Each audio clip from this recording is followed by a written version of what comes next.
In this video, I'm going to show you how to make a Jotform private. To begin, log into your Jotform account. Once you're on the home page, you'll see all the forms you've created. Find the specific form that you want to make private, hover your mouse over it, and then click on the Edit Form button. This will take you to the form builder.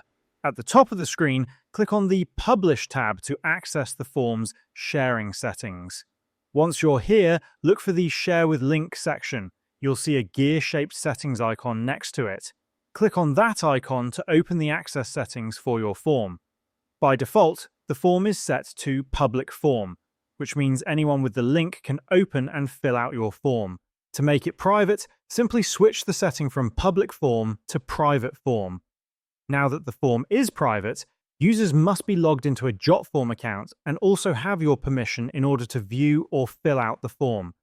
To grant someone access, scroll down within the same settings panel. You'll find a section where you can enter the user's email address. Just type in the email of the person you want to share the form with. If you wish, you can also add a custom message that will be sent along with the invitation. Once done, the person will receive an email allowing them to access your private form.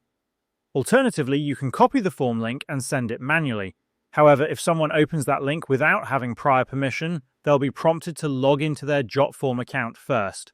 After logging in, they will see an option to request access. Once they do that, you will receive an email notification in the inbox of the account that created the form. Open that email and click the Grant Access button. After granting access, the user can either refresh the page or reopen the form link. They'll now be able to view and fill out the form just like a regular submission. This ensures that only the users you specifically approve can interact with your form, and this is how you can make a Jotform private.